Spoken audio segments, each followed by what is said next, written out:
Hey gang, Calvin here, coming at you again with another really quick update. This is the fifth and final episode of Christopher Livengood and I's discussion on The Last of Us Part 1 and 2. I really hope you have enjoyed it. I really have. And actually, now that I've been editing it, I've been working on this for weeks now. It feels kind of weird to be done. I don't know. It's kind of sad. But it's also happy at the same time. Anyway, couple quick updates. I am going to be on vacation. By the time you actually are hearing this, I'll be on vacation with actually Christopher Livengood. We're going to North Carolina. We're going to the Outer Banks, and I'm very excited. I haven't been on a vacation in about 2 years, as I know other people out there have dealt with the same. So to say that I am excited is a bit of an understatement. So with that said, I will be taking a week off. The show will resume September 29th. Christopher Livengood and I are going to come back, and we are going to talk about the video game Alien Isolation, a game that I really enjoy, and I think Chris did as well, and I'm really excited to share that with all of you. So again, keep an eye out for that, please, September 29th. But beyond that, again, if you wouldn't mind, I would really appreciate it if you could give the Instagram a follow. I don't really use the Facebook all that much. There's more interactivity with the Instagram account. I'm trying to put up polls. I'm trying to put up sections to ask questions. And again, I would love to have like an audience participation. I want to be able to hear from people and to gather their thoughts. So that way it's not just so me and the guests. Hopefully it can be a little bit more of a community. So I would really appreciate that if you could head over to Instagram. It's at the UShowShow, and give a follow. And please try to participate if there's questions asked or polls or anything that you want to comment on or talk about. As hopefully you can tell, I love to talk and I love to have discussions about movies and films and video games, everything else under the sun. So I would love to hear from you. You can also reach out the ushowshow@gmail.com if you have any questions or inquiries, anything of the nature. Please never hesitate to reach out. I would love to hear from everybody. So without further ado, here is our last and final episode on The Last of Us. Enjoy.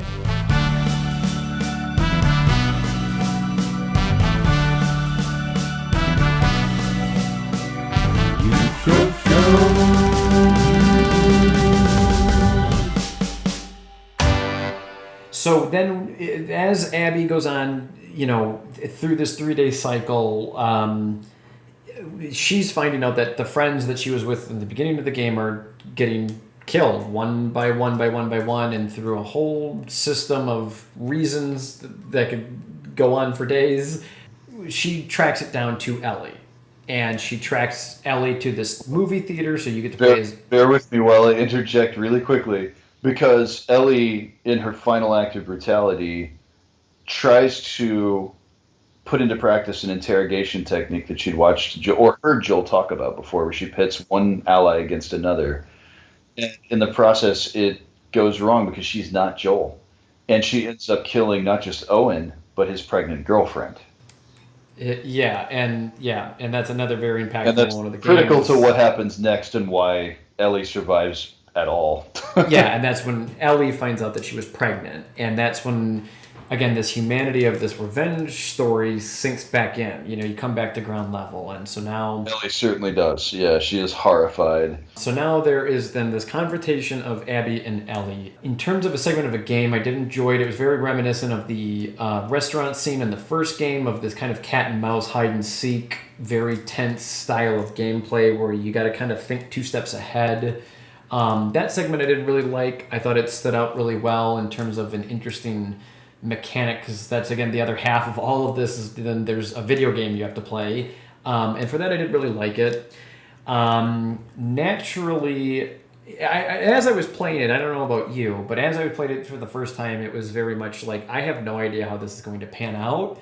And that was really cool. And the fact that they make you play it as Abby was also very interesting, because now you have to go punch and beat up Ellie, who is a character that you love from the first game.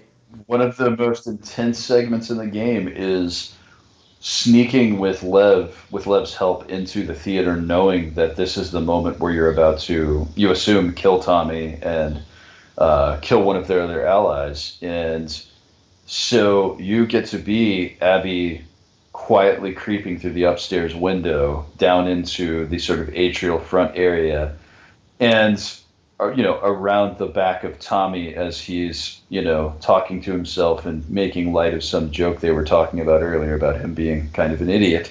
And it's sort of then that you resume that cutscene where, from your perspective now, Ellie comes through the door, and she's sort of preceded just by a split second by Jesse, who you immediately shoot in the eyeball, and then it goes south from there, and you end up with Ellie basically chucking ass down into this, like, as fast as she can, down into this theater area and across the stage, and you have to chase her backstage, and she begins hunting you. And you've played this character for so long, you know how this is going to go. She's super sneaky. She has a knife she's really good with, and she's a real threat. And now she's armed on top of that. She has an actual gun. And you have no gun and just are big. And you don't have your friends. Yeah, and your friends are otherwise, dead or busy somewhere else. And so you find yourself in a situation where, just through sheer brutality, you are going to stomp her face in.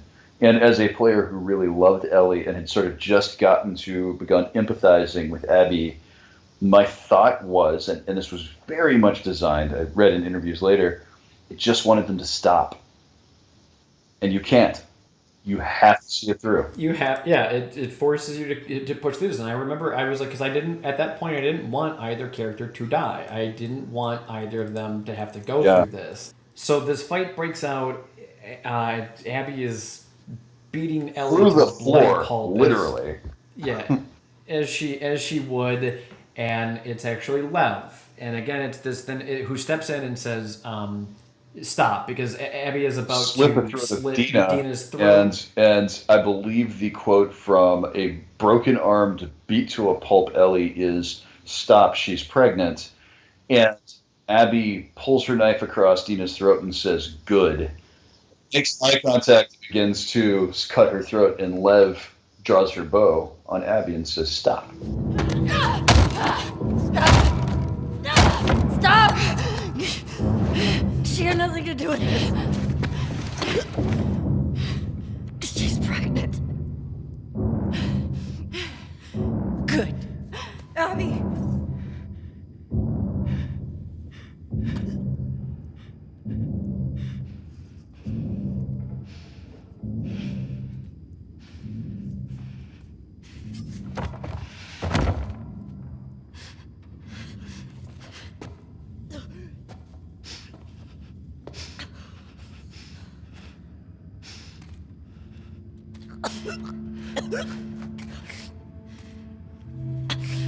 Don't ever let me see you again.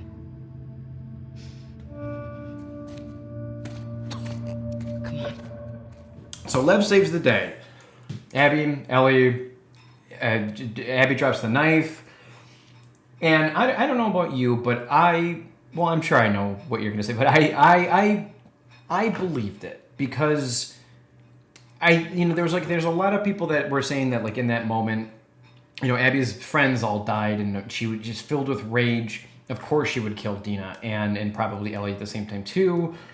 And for her to stop doing that is, like, people have pointed out, like, some quote unquote unrealistic things of the game. And I think that through so much pain and grief that Abby has gone through, along with Ellie, but she doesn't know this, that there's got to be a part in all of us to say enough is enough, to stop a form of insanity. Well, and you can even see that in the moment in the atrial hallway to the theater where she says, "We gave you a gift. We let you live," that she is still bargaining against having to do this, and I think that there's still, there's that moment where Owen speaks up before Ellie's killed when Joel is being, murdered. There's that Owen part of her that's in there saying that she shouldn't do it. There's There's the fact that she's not by nature was not raised to be cruel. She was raised to be compassionate by a very compassionate father. Uh, and whether Joel killed, Jerry or not, she's not by nature a violent person. Ironically enough, she has had to make herself this, and it just takes the presence of Lev in that moment to tip the scales. Because I think that the critics, the thing that they're not perceiving in that moment is this is not something she wants to do. It is something she is very good at doing and she is willing to do, but it's not something she wants to do. A lot of times representations in films can force you to look at really what they're trying to say with a character or a situation. So for example, Abby, like we talked about, she is ripped head to toe. She is just one muscle and she is very strong. But I feel like in her flashbacks to her childhood, she wasn't. Letting you know that she did not, she will eat a burrito in 3 bites. She will smash your face in with a baseball bat. She does not have time for grooming. She does not have time for your bullshit. And that is who this person is. And I found that to be a really great characterization because who fucking would? It's the end of the world. Yes, but I also feel though like there's still a part of it though that it's like it's a shell. It's a representation of a shell of somebody that like is there out of necessity. Absolutely. 100% agree. I mean, all of her flashbacks, her PTSD manifests as dreams of rushing to the operating room where Joel had just murdered her father over and over again as a 14-year-old girl. That is who she is deep down inside. Is she is her father's daughter, and she is heartbroken, and she is a raw nerve. And that is what makes her a good character, is because it's quote unquote unpredictable of a woman to do this. That's why she is the character that they chose. Like a lot of times, like, you're watching a movie and it's like general actors, and then all of a sudden there's like a really well-known, like Samuel Jackson steps on, and it's just like, oh, well, he's obviously going to be the main character but they need a good actor to portray the character to stand above the rest, and that is Abby. That is what a character is. We are focusing to tell you this character's story because they are an interesting character, because they're an interesting aspect to challenge your perception of the world. I remember a very good friend of mine, actually Mike Graff. He was on some episodes a while ago. We talked about some good movies. He and I once talked about like what is art, and his definition, and this really stuck with me my whole life, was that art is anything where you can look at it and then walk away from it thinking about life even just slightly different. And Abby did that. Yeah. Exactly. And what is weird out of both of these games is that Abby did that to me personally more than Joel and Ellie did between the 2 games. And I really like Abby's character. I'm very confident that she is my favorite character of the entire series now. And that's not just to be like hipster, to be like, oh, the person that everybody hates the most, I like the most. No, she's an incredibly. If they don't make a Last of Us 3 that features Abby, I will be I will call myself the world's biggest fan of this game. I will be so fucking pissed if they don't pick up her story thread. She is not my favorite character, and that is not because I do not absolutely love that portrayal or that character or want to see where her story goes. It is because I think what happens between you and I is that I baked my feelings, my sentiments about Ellie and Ellie's emotional complexity and awareness of how she minds her boundaries, her mistrust, her damage, all of this. I studied that character for 7 years before this game came out. Yeah, see, and I played the first one, and then a week later was playing the second one. Exactly. So, I think that there's something that happens when I've had the 7 years to really ruminate on that character and really, there are times where I've been just walking around in my life and been like, I'm going to spend 5 minutes really thinking about how they sort of came up with her perspectives, her dialogue, etc. And times where I've kind of said to myself, well, does this feel like a pseudo-realistic interpretation of a 14-year-old girl in the apocalypse? And so I think that the sort of creative aspects are really impressive about who Ellie is. I think the way they represent the actual finite details of who she is as a young woman are really well crafted, but that's not what makes her my favorite character.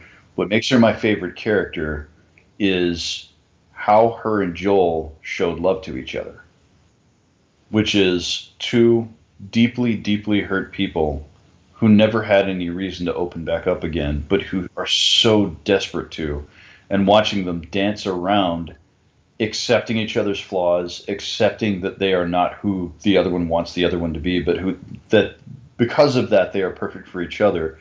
And when that is taken away from her, watching her grieving process to me is what made me respect her character so much more, because she is unlike Abby. Abby is not a uncontrolled force of nature. Abby is a very calculating, professional, professional violent person who has very, very deep feelings, but they're ultimately feelings she doesn't really internally grapple with. Seemingly, she just sort of does what comes to mind. She's a very flat, oblique processing kind of person. Whereas Ellie, it takes her a lot of time to come to what's right, and not just what's right for her, but what's right for other people. There's enormous arc there that for Abby, the arc, because of the kind of, and we know people like this who just sort of intuit the right thing, perhaps after doing the wrong thing for quite some time, to take the leap and just one day to be like, fuck it, this isn't working, so I'm doing this other thing now. That's a thing that I have done. But I am more often a very internal person. So for me, I think it's that I identify much more deeply with Ellie and with the sense of loss and with the way that her and Joel's arc terminates in so much give and take, including the loss of a couple fingers, and how that really visually is a visual representation of the cost of going down this road for her. And that to me feels more relatable ultimately.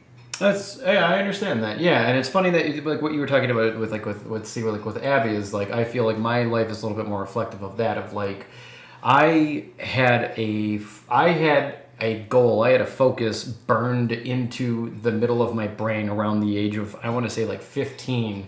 And to be 1,000,000% honest, I don't think I've ever veered off that path even still now at the age of 34. And I'm lucky that I had it.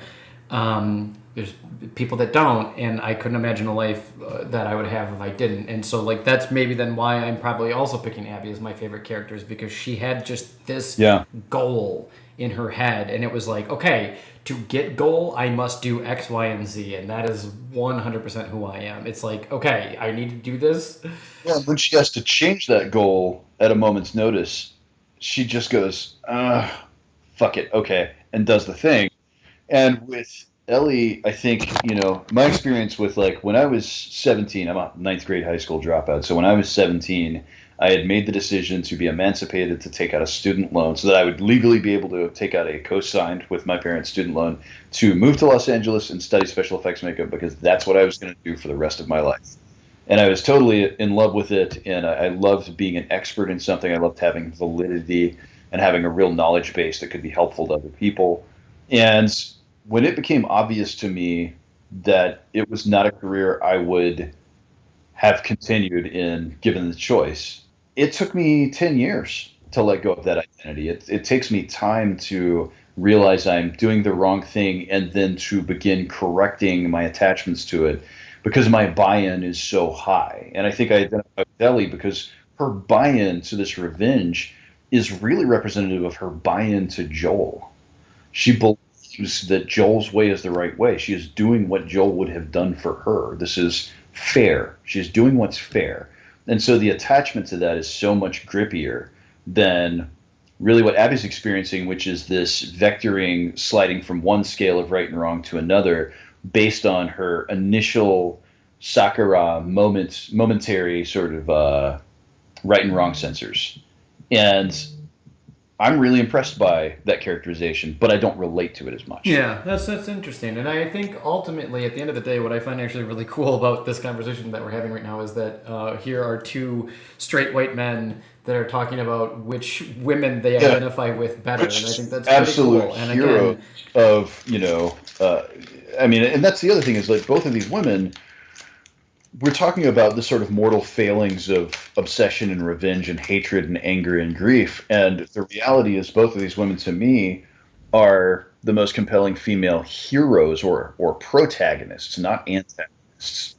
And they sort of stand on their own as characterizations that are worthy of, ardor, that are worthy of looking up to in so many ways, partially because they're willing to do the heavy emotional lifting to bypass PTSD, to bypass grief, to ultimately land in a place where, even at great personal cost, which it does come to, they do the right thing and they lay the work, even though it's left fairly open-ended at the end, to make for a good life. And to me, that is, it is not heroic to complete the revenge. It is heroic to set it down at the last moment. Okay. Come sit. I got something to show you. So I've been putting out feelers for months now. And this new guy heard my story.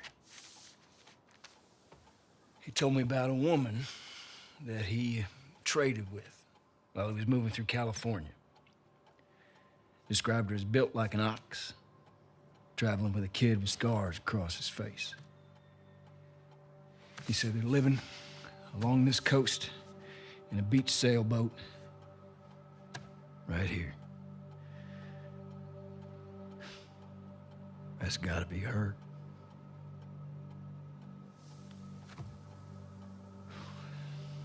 We're done with that, so. Yeah, so let's talk then the fourth part, the classic 4X. I The fucking loved the end of this game, and I must ask you, how did you feel? Both the end or the fourth part? Well, the fourth part. Okay, Abby, Ellie, they fight. Lev says, don't kill each other. Abby puts down the knife, puts down Dina. Everybody goes home. Dina and Ellie build a farm. Dina's given birth. They have a family. They're raising a child. They're living on a farm. It's cool as fuck. It's beautiful. It's like honestly, like I just kept. As I was playing that in my head, I was like, okay, credits could roll at any moment now. This is a great ending to a game, but it keeps going. I guess what I would say is that the farm scene is so beatific. Did you go out into the field and sit on the tractor? Oh, 1,000,000%, yeah. Yeah, so I mean, they give you options to really be in this happy ending. You are offered the opportunity to be in love, to listen to music with your country wife, Dina, to bounce a baby who you keep referring to as a potato on your knee, who you obviously have the best relationship with, to make faces in the mirror, and on and on. It is a wonderful, beautiful day. The rolling hills of Wyoming are in front of you. Jackson is close enough at hand. You can go see your friends if you want to. It's all worked out. Yep. Yeah, and it's just like I said, it's just like I was like, okay, credits roll, done, but it keeps going. Through a various set of circumstances, we find out that Abby has been spotted in California.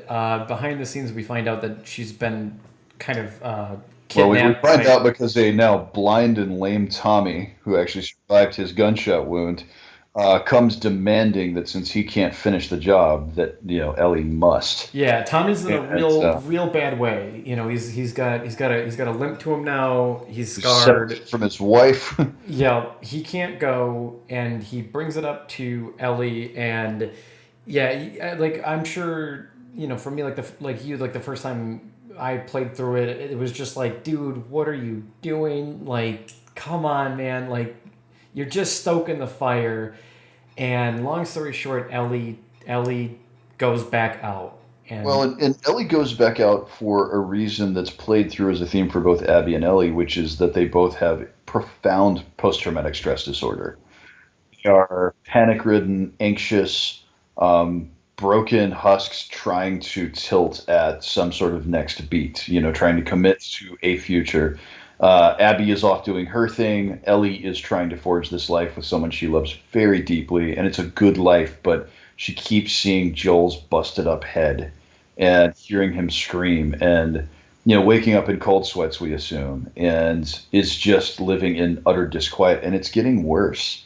And when Tommy visits, it triggers a compulsion in her. There's a scene where at night she wakes up and baby JJ and Dina are asleep in bed beside her, And she closes a window and goes downstairs. And as she closes the other window downstairs, she knocks over the guitar that Joel gave her.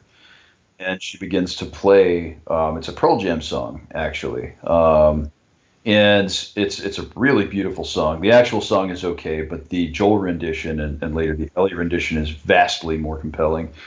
And she hits a few of the chords, and that makes her decision for her. You know, this man who promised he would teach her to play guitar did, and he's dead, and she didn't do right by him. And Abby's still out there.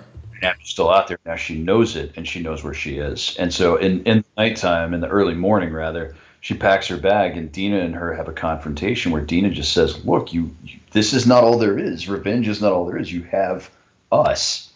And to me, that it's just kind of like I spent the entire time just being like, she's fucking right. But if you're telling me there's more game here, like I totally agree with Dina. You're an idiot. You should drop your bag, take off your pants, and go curl up in bed. You know, like that's the right play. But also, I wonder what California is going to be like. And Ellie is at a place where she can't let go. She hasn't let go. And that's because she hasn't processed this grief. Go back to bed. We'll talk about it in the morning, okay? I have to finish it.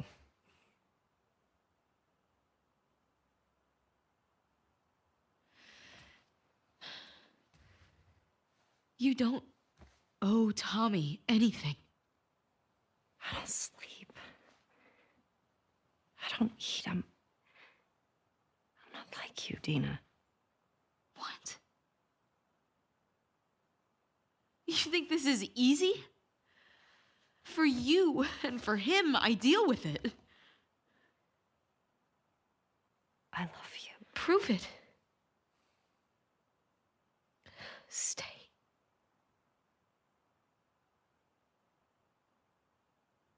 I can't. So what? I'm just supposed to sit here and wait for you? For God knows how long, just thinking you're fucking dead the entire time? I don't plan on dying. Yeah, well, neither did Jesse.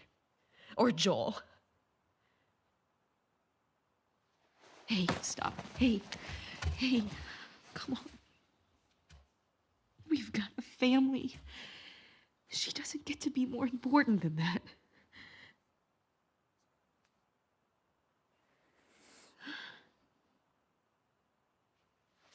No.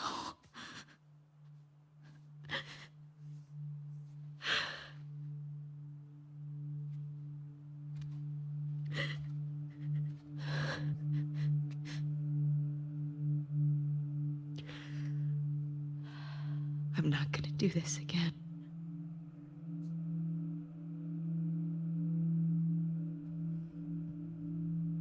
That's up to you.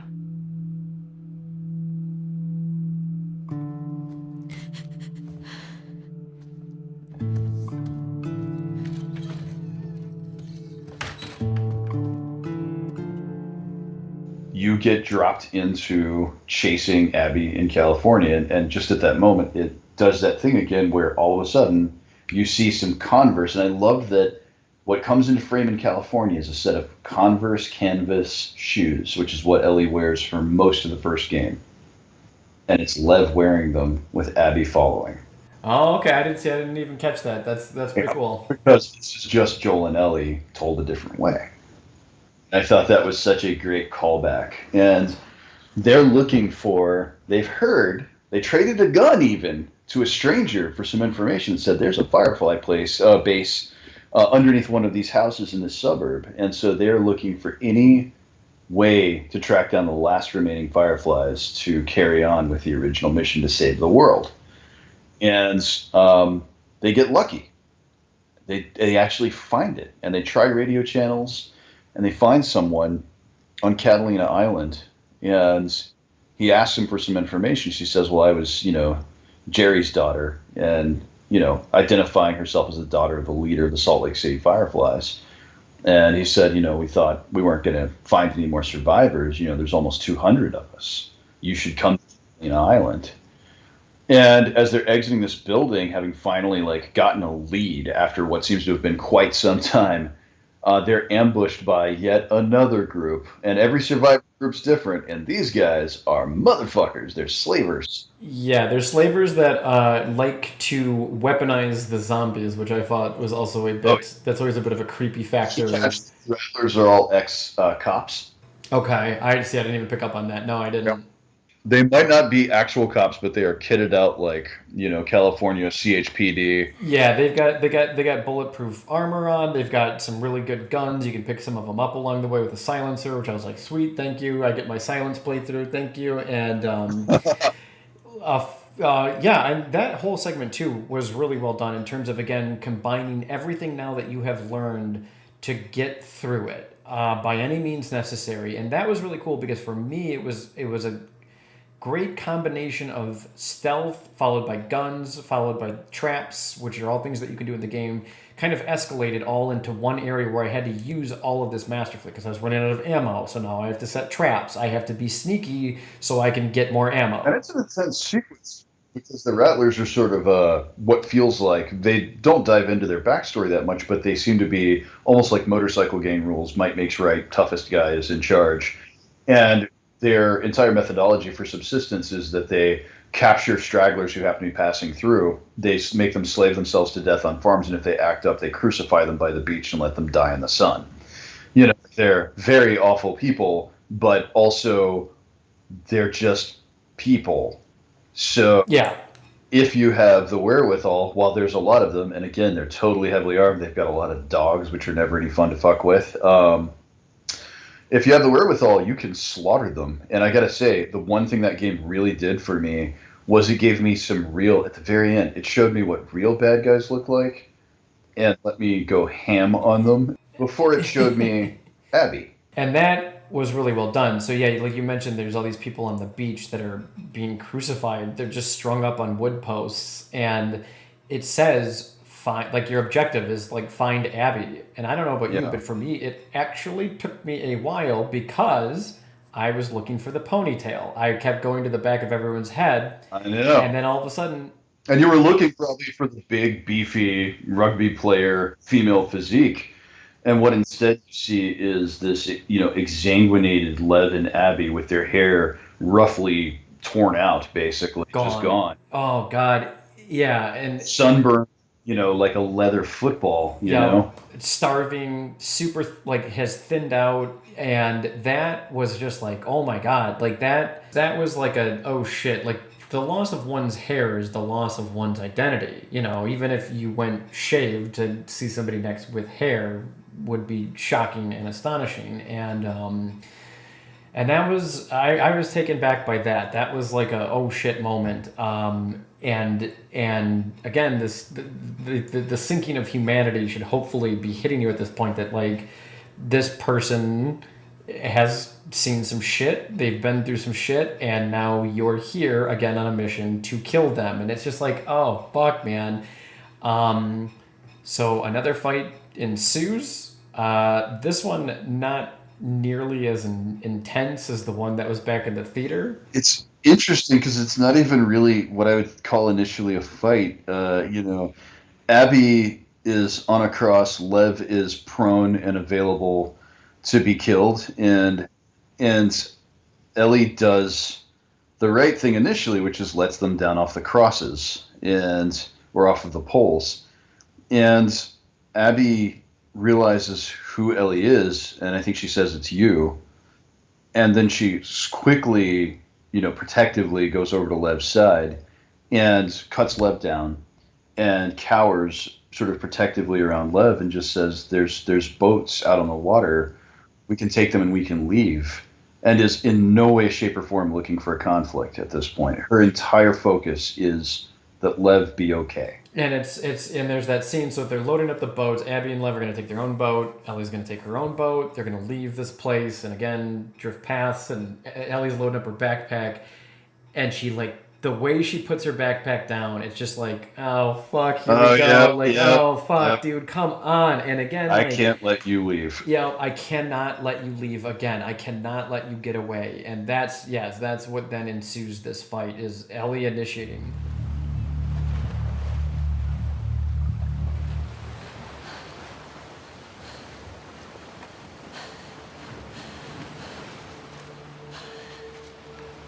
can't let you leave.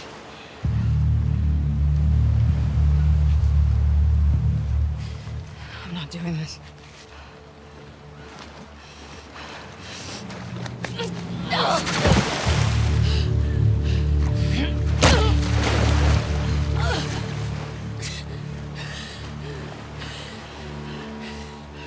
No.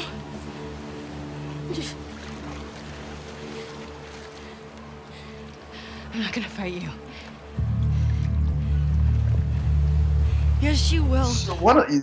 Yeah, tell me about that moment from your perspective, because I obviously have very strong positive feelings, but what was your experience with it? I liked it as a storytelling device. It was again, repetition is a hard thing in storytelling, in my opinion. So it was just kind of like, oh god damn it, here we go again. Because in the theater, I didn't want either of them to die. In this moment, I again don't want either of them to die. But to do it again, it didn't have the same impact, but it was still well deserved. And again, I don't think there's any other way that it could have been done. So for that, they did it correctly. And I understand too, we have talked about like history repeating itself. Like you talked about like the WLF member, the leader was involved with like the militia that led up to the post-apocalyptic happening effectively through excessive militarism.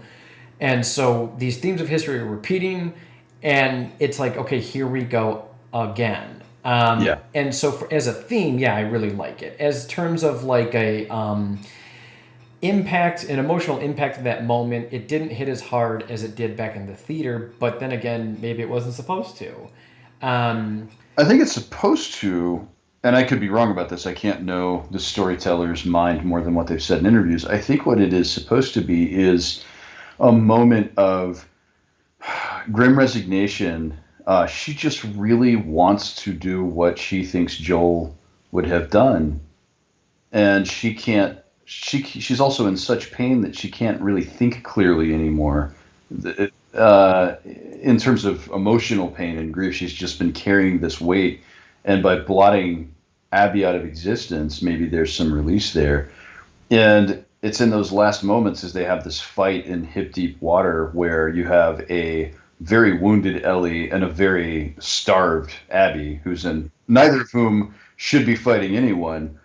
And it's not like fighting Abby before. You can feel how weak she is.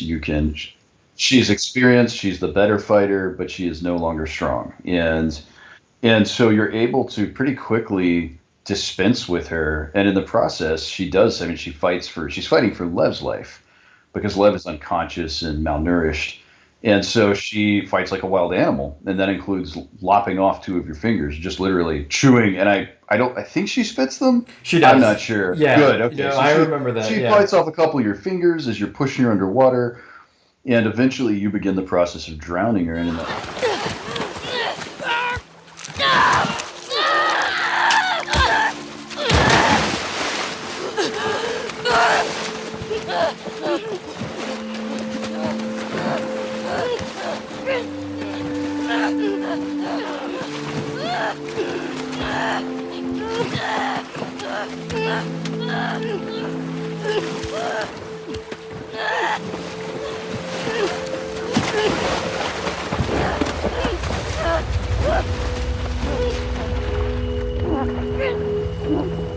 Well, and I think really quick too with the Abby Ellie fight too, I think it's also again in terms of like themes of history repeating itself, with with Ellie also then accepting, okay, I'm not Joel, is then breaking that history cycle. Because if you pursue, quote unquote being Joel, then you pursue and you repeat his errors and his mistakes of, again, killing people, torturing people, robbing people, thieving people, and ending your life, getting shot in the knee with a shotgun and hit in the head with a golf club. And I don't think that's how anyone in this world wants to go out, probably including Ellie. That's a pretty bad way to go out. That's not what Dr. Dre was going on about in all those songs. And so it's like, the only way to break the cycle, to break that history, to break that chain, is to stop and break the chain. It's if you don't, this will all repeat. This will all happen again. And if she kills Abby, then somebody else is going to be seeking the revenge of Abby and Ellie, and it's just going to keep going. And look, the 10,000-foot view on all this is that it is very much a simple story about breaking the cycle of revenge, which is not a new story. It's just never, I think, been told with this much aplomb and this much sensitivity and respect to the quiet change and impact of time.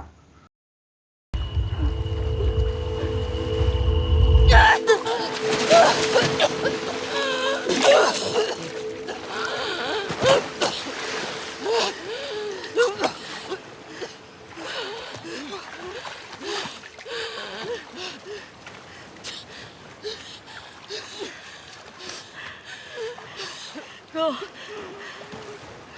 Just take him.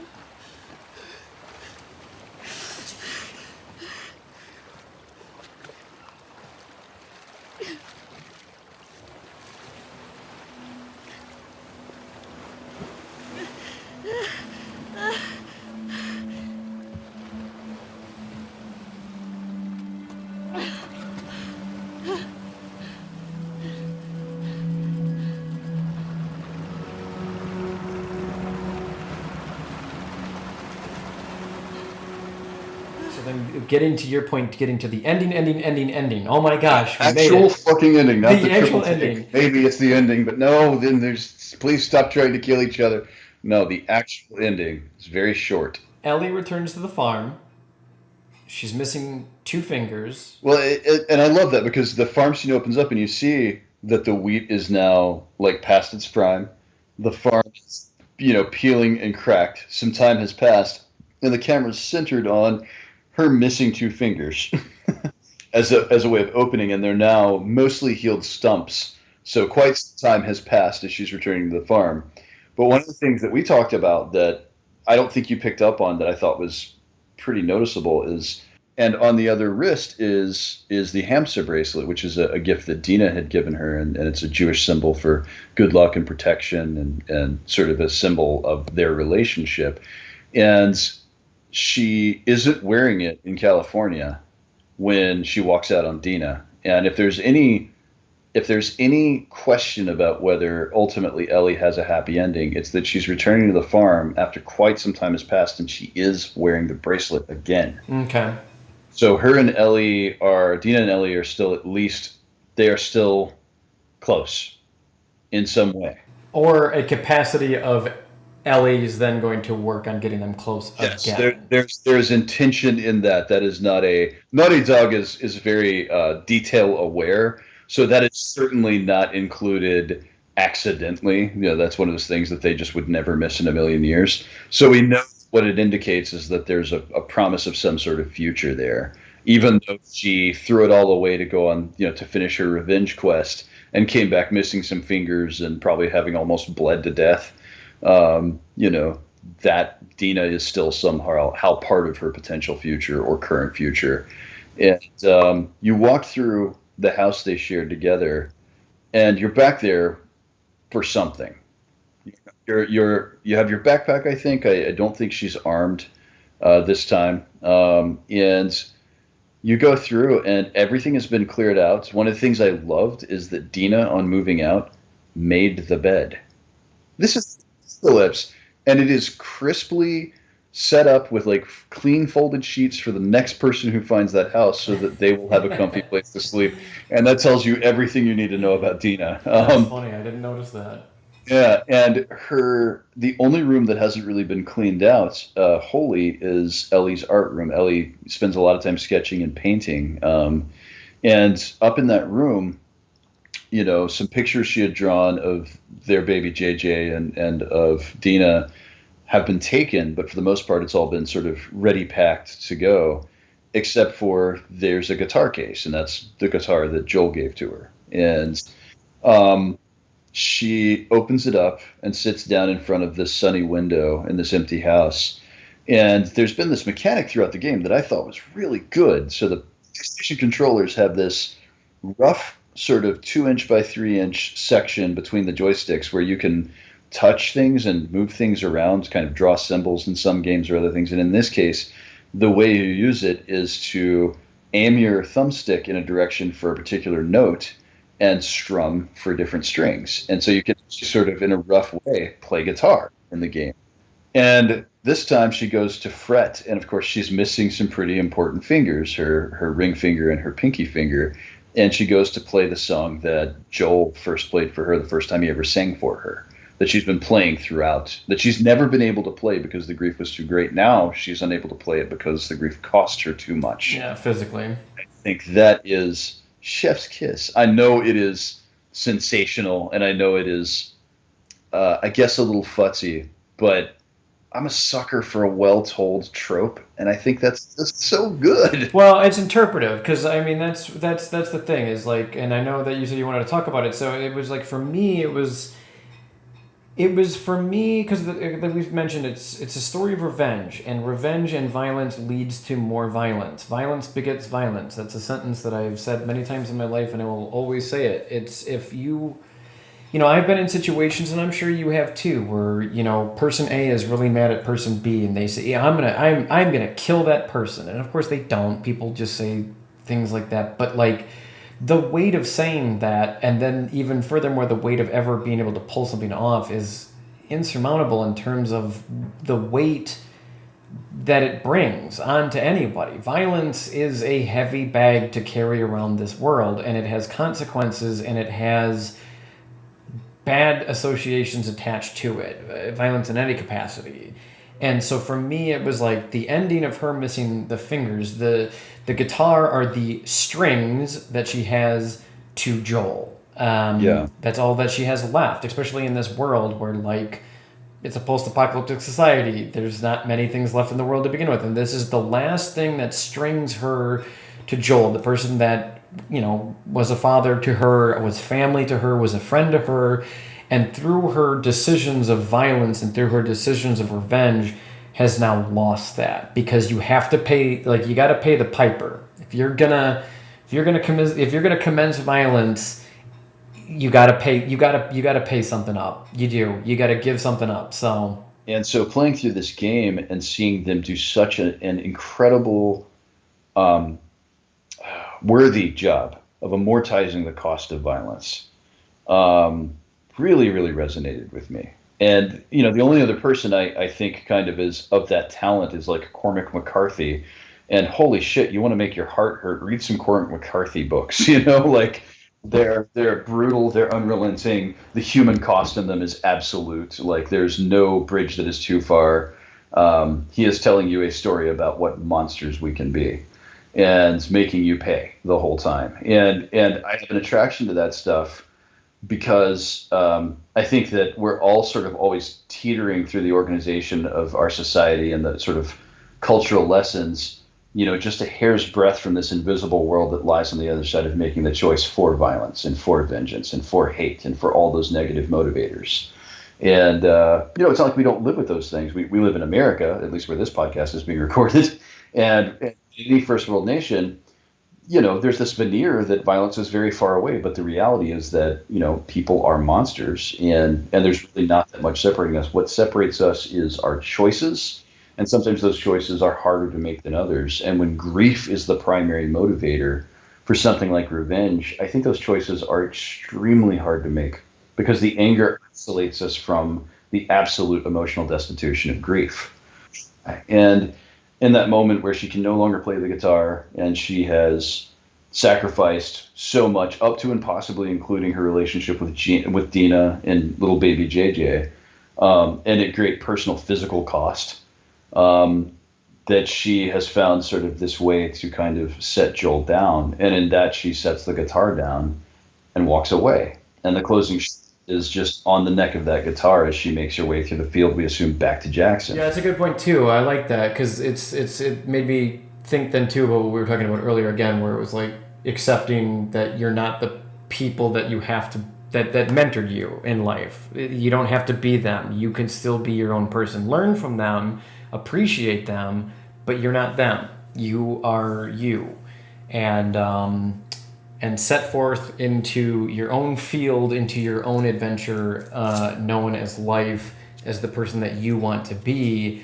And that, yeah, to decide, like, you know, are you going to serve it with revenge and violence, or are you going to serve it with love a family and a child and a beautiful farm, and a good community. At the end of the day, which one are you going to appreciate more? And in that sort of way, I mean, there's a lot of really like baseline themes in terms of storytelling, and very much like when you talk about sort of coming of age stories for definitely, certainly Abby, but more so for Ellie. There's that traditional coming of age story. There's the breaking the cycle of revenge story. And those are sort of the big, and a story about the power of forgiveness and family and chosen family and acceptance and on and on. There's a lot running in there. And I think there's a level of balancing the amount of each of these things and then knitting them together with all these additional details and layers, things unsaid and things just shaped out roughly, where a world starts to become a living world. And I think something we haven't talked about is that for me, certainly in the second game, much more so than the first, and I think part of that's technological limitations and part of that's having to spend time on setup. Very often the sequel is worse than the original. And this is one of those very few cases where I think mostly because ironically this very verdant world where nature is reclaiming everything, it feels much more like a living world. It feels inhabited and full, and you can safely assume that if we were to take a trip down to, Tampa Beach, that there would be some group of some sort of human monsters trying to eke their way out in the world on Tampa Beach post-apocalypse, and that could be an interesting adventure to have too, but you find it fully likely that would be the case. Yes, and it's funny that you say that too, again, about like sequels, because sequels are really hard to do on a hyper successful telling of a first story. A lot of people, I don't know if a lot of people know this, but there is a film called Star Wars Empire Strikes Back, and it is the last thing holding all of Star Wars together. It is the best Star Wars film made. It's personally not my favorite. My favorite's the first one, but that's just for personal reasons. But anyway, when Empire Strikes Back came out, it is now heralded as one of the best films ever made. Definitely the best Star Wars film ever made. But when it came out, a lot of people didn't like it. It got heavy criticism. So that's the thing. Like that was outside of obviously my age range. I think like I had as a small child Star Wars blankets and pillows and toys, but it's just a thing that like eventually came on TNT, Okay. And like, but my parents specifically, I think my dad was like really, really into it, and I remember watching them and being sort of taken with it, but also like I was like 3 or 4 or something, and it's the space opera and it's the laser swords, like I didn't really have a thing, but I know as I got into films more and more and more, there was this like prevailing theme, that there were arguments about which of the first original trilogy was sort of the best. And I think after a period of time, it kind of just became ensconced that the second one was by far. Yes. And but sequels are hard to do because it's like you got to take your heroes from the first one. At the end of the first story of whatever it is, they've patched up their wounds, they've put the Band-Aids on, they've healed, they get resolution, and they get to sail into the sunset happy. And then you have to reopen all those wounds again, and it's really hard to do, to A, make it believable, and B, make it interesting. Another great example of like a sequel that was made, I'm going to actually go back to it again, was Metal Gear Solid 2. When that game came out, people were furious because they did this crazy thing where they made you play as this really weird white-haired guy that's super effeminate, and it's very bizarre and has a really weird backstory and doesn't really make sense in the world of Metal Gear Solid. But what I'm trying to get at is that like now, years later, like everyone loves Metal Gear Solid 2. There are more people now saying they love it. And so I'm interested to see, as we've talked about, there was controversy with this game. Killing off Joel, having very strong women, list goes on. I'm interested to see how history will take it. I'm interested to see what people will be saying 10 years from now. I'm very, very interested in that aspect of things. I guess, to me, to find a game, like if you go and you just look up critical reviews from like tenured critics of The Last of Us 2, you can find people who have their qualms with it. But you can't find many of them. It's kind of like, a universally acclaimed, very, very high overall score. It's seen as sort of a universal masterpiece, and it's won I don't know how many awards. And yet, if you go and you actually talk to the people who are the fan base, it's not binary, but it's pretty fucking close. And I think that is super, super exciting because and I also know that like the vitriol heaped against it turned into a lot of like very serious, dangerous trolling of the creators, the actors themselves receiving death threats. It got very savage, and kind of to couch that for people who don't play video games, this is weird even for video game people. And so it really got to this fevered pitch, or this point where it was the most virulent, homophobic, sexist, violent alpha male response. So Hallie Gross and Neil Druckmann, I think had, I remember reading some of their press releases afterwards regarding some of this sort of uproar, and, they're very, I assume, extremely proud of the game they crafted. I would hope so. I would really hope so. And I hope what happens is, well, first, as a huge fan of the series, I really hope that they take the story further. Even if that isn't necessarily Ellie's story, because I think Ellie's story could be more or less finished, although I have some hopeful ideas about how it might not be. But being able to take this world further and continue to be disruptive in the way they tell those stories, when you can get 20 million people having an argument about trans representation in a way that actually furthers that social technology into real substantial societal changes for a big class of people who have it just as bad as fucking anybody, that is real power.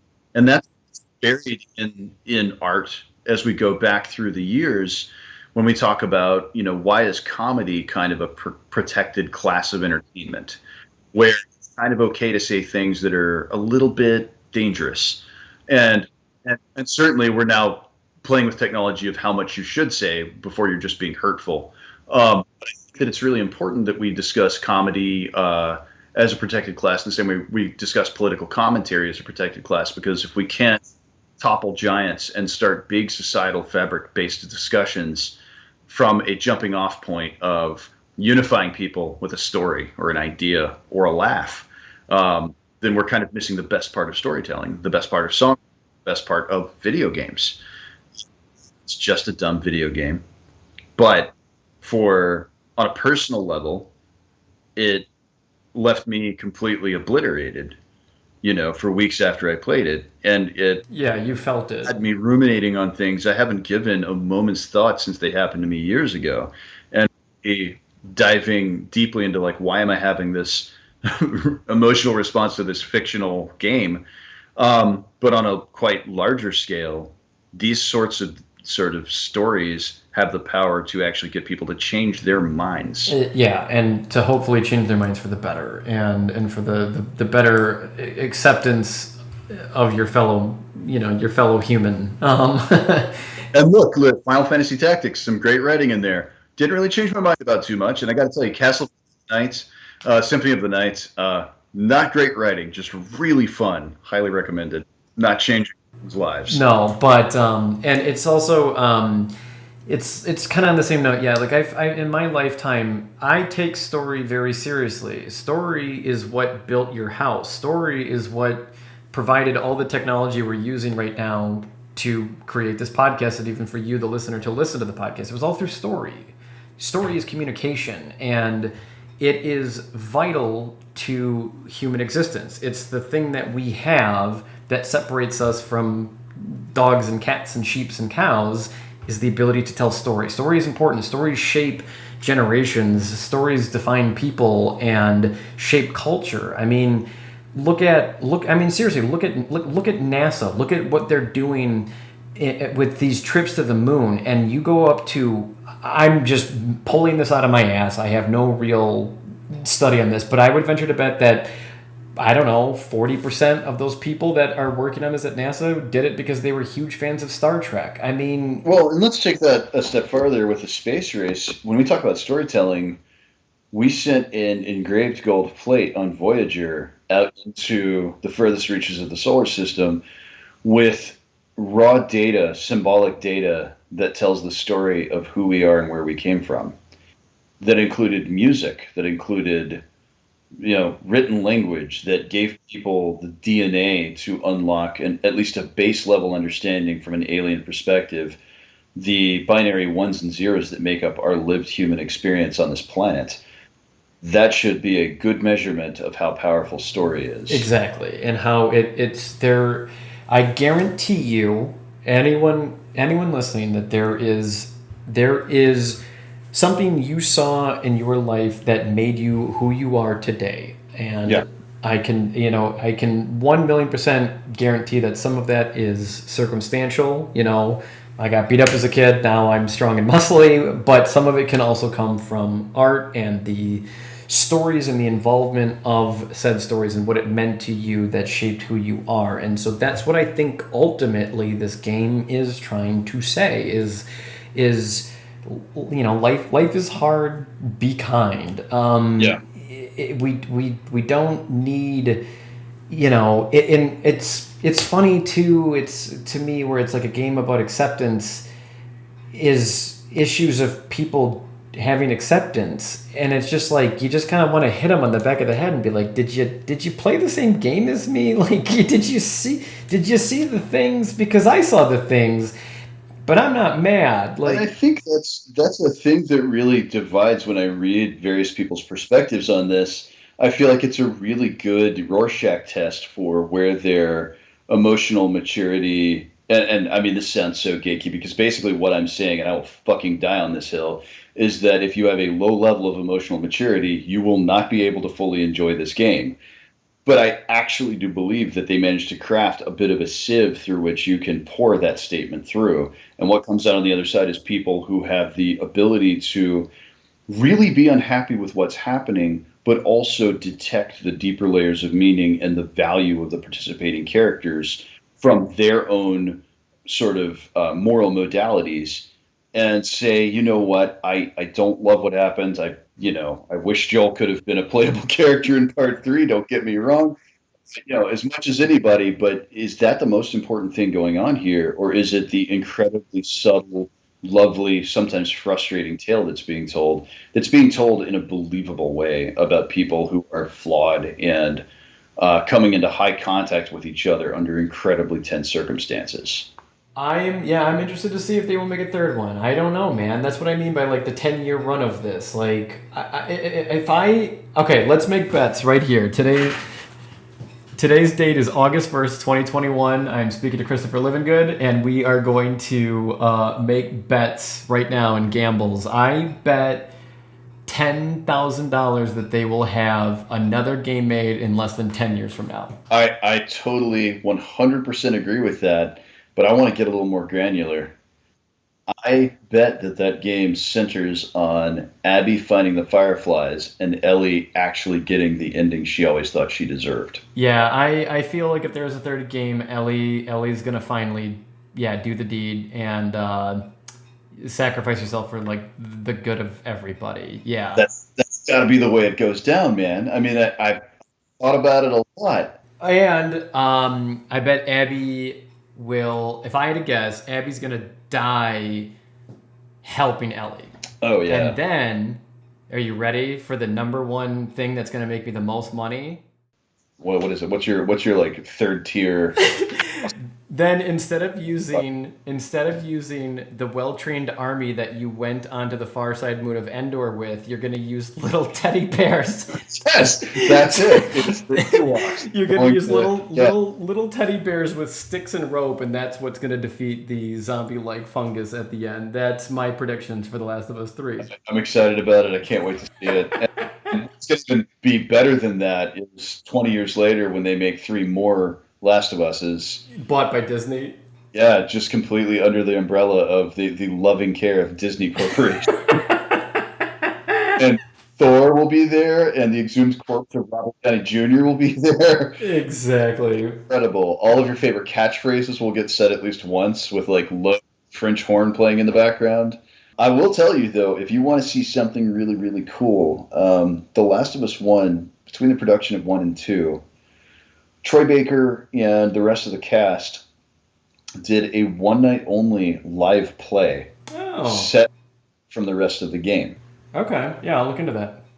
And it's I think available on YouTube, and it gives you an opportunity to see the actual actors. I don't know if you've seen any of the behind the scenes footage, but it's very hard to do deeply emotional acting while you're wearing a mocap suit because it's just crazy. But those two kids, Ashley and Troy, deserve all of the praise heaped upon them, because the performances, if you even watch the behind the scenes footage just of their mocap performances from the first game, it is really intensely good acting. I would have to imagine was really hard in making this game is that line between a cinematic adventure versus a video game. Like, the one thing, I'll be 1,000,000% honest, that I found very funny is you're getting this story, this epic human told story, and then you're playing the game and you're popping pills to increase your stealth. It's kind of funny, but I understand it because it's a game mechanic that's very popular in video games. Yeah, but you're basically taking steroids the entire time to become better at listening. And yeah, you find a empty tin can and some duct tape, and now you have a silencer on your pistol, and it's just like, whatever, I can let it go. It's fine. It's a gameplay mechanic. I understand it. It is a little funny on that front, and it leans more into kind of just improvised weapons. And it's interesting, as you go through your second or third playthrough, you get to a point where, like, you max out on weapon upgrades and you max out on character upgrades, and all of those upgrades disappear from the world state, and so then you're just as good as you always wanted to be on your feet and as situationally aware as you hoped you would be. And the game, really, on the second playthrough, when you're fully statted out and everything's upgraded, for the first time, really starts to melt totally away. For me, you occasionally get a cue to hit triangle or square, but it's in white, it's in a very fine font, and it's there just because they have to give you something, but it is absolutely as little as they possibly can. And I think as we're sort of wrapping this up, one of the things we should say is that, in the spirit of inclusion, one of the things that they really received, rightfully, just a huge amount of feedback on was, let's say that you are one of many kinds of colorblind. Well, they have a vote for each of those colorblindnesses. Let's say that you are somebody who is operating with limited dexterity or missing a hand. They have a way to make that playable for you. And as we talked about, sort of in the last sort of half of this, if you are blind, there's actually somebody, I think there were many somebodies at this point, who have completed the game based on sound alone, and going out of their way to create a kind of game that allows everyone to belly up to the bar and take on that challenge, and to create a story that can be told just through sound alone is very, very powerful. Yeah, and I'm sure it took a lot of extra time and effort, but what it made way for was, I think, something that's, again, just so much more universal if you just let it be. I would agree. I think that, they did a bang-up job. They knew what they were doing. It was made by people that you can tell have worked on games, have been dedicated to games to create a great game from start to finish. And, it's awesome. Well, so now, as we kind of bring this to a close, I will simply say that come the next 10 years, if Last of Us 3 is not made as we described, Ewok thing, we owe each other $10,000. Deal. I'll write you a check for $10,000. I'll write you a check for $10,000. I'll draw a little Ewok in the signature line. And then we just won't cash each other's check. How does that sound? I'll note your check on the wall. There we go. Problem. Yeah, perfect. No, it's cool, man, and I appreciate you sharing these with me, because it's funny. I am always a person that, like, there's always defining moments in people's lives. Like if I listen to Radiohead's Kid A, I am 18 years old again, living in Canada at film school, and if I, like, another one I can think of is Damon Albarn's solo album. It's called Everyday Robots. Oh yeah. Yep. That was an album I was listening to when I moved to Saudi Arabia. So when I listen to that, I'm that person again. And yeah, whenever I will play or talk about these games, there's going to be Christopher Livengood right stapled at the front of my mind. I'm going to be like, oh yeah, I once had a great friend who shared this with me. And and for that I am thankful. So thank you for sharing these fine games with me and finally forcing me to sit down and play it. I do appreciate it, my friend. It's my pleasure, man. That's it, man. I highly recommend, if we have not spoiled it to death already, even if we have. Yeah. It's totally awesome. I would agree. If you still haven't played these games, there is so much nuance and so many points that we have left out of that still offering self-interpretation and an experience that only you yourself can find. Either way, I also want to thank everybody listening for getting through the 26 parts that are the technically one episode. So we appreciate your commitment and thank you for making it this far. And Chris, thanks for being here today. My pleasure, man. And thank you for everybody for putting up with this as well. I know neither one of us is the least chatty person, but I definitely appreciate the audience. This is what happens when you get two extroverts nerds that have been stuck in a pandemic quarantine for a long time and now have the ability to talk about something that they found passionately interesting. So so anyway, thanks again, Chris. Next episode I don't think will be this long. Maybe it will be, but we're going to be talking about something really cool. We're going to talk about one of my favorite video games for different reasons, but still interesting. We're going to talk about the game Alien Isolation, was the game that I shared with Chris, and I'm excited to hear what he has to say about it. I would never have played it if it were not for this fine gentleman, and I'm very glad I did. Awesome. Yeah. All right, well, we'll talk about that next week. And so as my friend Janine would say, revenge is only best served with just a shirt on. # Pooh Bear style. All right, everybody, this has been the You Show.